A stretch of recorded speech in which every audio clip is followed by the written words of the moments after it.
दोस्तों नमस्ते। मैं आपको जनधन खाता क्या होता है और जनधन खाता किस टाइप से खुलता है, कैसे खुलवा सकते हैं, उसके बारे में थोड़ा सा बताना जा रहा हूँ। क्योंकि जनधन खाता जो होता है दोस्तों, ये एक गवर्नमेंट द्वारा खोले हुए खाते होते हैं। क्योंकि इसकी जनधन खाते खोलने की जो शुरुआत है 15 अगस्त सन 2014 को स्वतंत्रता दिवस के शुभ उपलक्ष्य में इस योजना का शुभारंभ किया था। और जनधन खाते खुलवाने के लिए आपको सबसे पहले एक तो आधार कार्ड या वोटर आईडी या फिर आपके पास लाइसेंस या पैन कार्ड हो, किसी भी आईडी से आप ये जनधन खाता खुलवा सकते हो।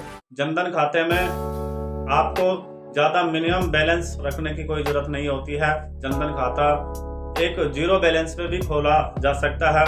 और सन 2014 के बाद में कई पंचायतों में गांव स्तर पर कैंप लगाए थे, शहरी स्तर पर भी कैंप लगाए थे और हजारों लाखों की तादाद में जनधन खाते खोले थे। क्योंकि लोगों को इस जनधन योजना के थ्रू केवल बहुत सारे आदमियों को बैंक से नहीं जुड़ पा रहे थे और इनका जो मेन मकसद था सरकार का बैंक से जोड़ना।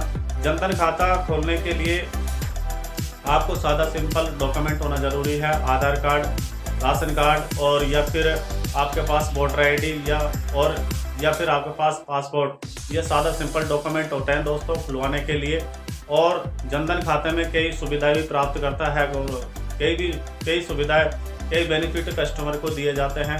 जनधन खाता के लिए आप बैंक में भी जनधन खाता खुलवा सकते हो और किसी बैंक मित्र के पास भी जाकर के आप जनधन खाता खुलवा सकते हो। इस खाते की सबसे बड़ी विशेषता ये होती है दोस्तों, इसमें एक तो कोई फालतू चार्ज नहीं कटता है, बहुत कम मात्रा में इसमें बैंक चार्ज लगाता है। बाकी इसमें चार्ज बहुत कम, जो शाखा होती है बहुत कम लगाते हैं। सबसे बड़ा बेनिफिट ये होता है दोस्तों, इसमें ओडी सुविधा का लाभ मिलता है। और पहले इसकी जो खुलवाने की जो उम्र थी वो 18 से 60 वर्ष थी, लेकिन गवर्नमेंट ने इसको बढ़ा करके 18 से 65 वर्ष कर दिया है।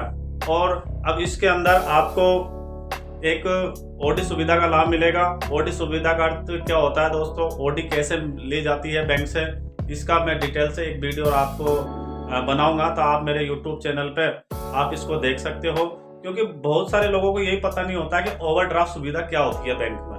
तो ओवरड्राफ्ट सुविधा को समझाने के लिए मैं पूरा विस्तार से वीडियो बनाया है दोस्तों। और आप किसी भी बैंक में जाकर के, अगर आपका जनधन खाता है तो किसी भी बैंक में जाकर के आप ओडी सुविधा के लिए आप अप्लाई कर सकते हो। और दोस्तों इसमें जो जनधन खाता होता है, इसमें आपको एक डेबिट कार्ड दिया जाता है, जो पूरे भारत में आप कहीं से भी पैसों की निकासी कर सकते हो और किसी भी एटीएम मशीन से आप पैसों की निकासी कर सकते हो।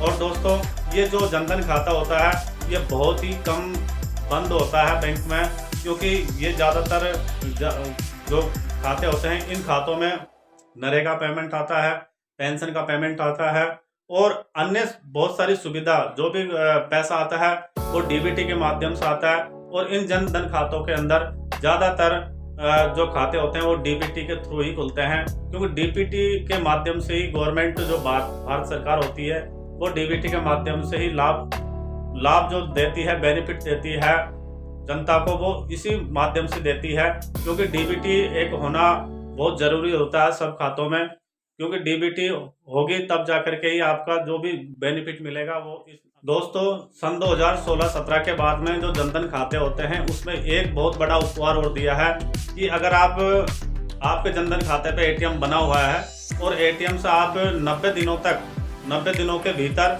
या 90 दिनों के अंदर आप कोई लेन देन करते हैं तो आपका इस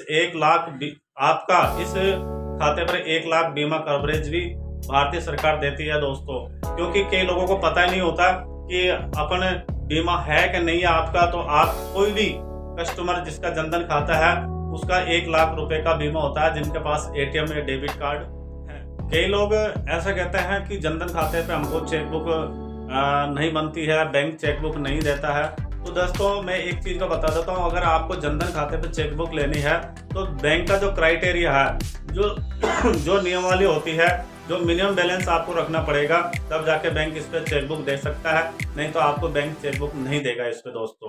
क्योंकि ये जो खाते होते हैं ये एक जनधन जो स्कीम होती है उसके अंदर खुले हुए होते हैं दोस्तों।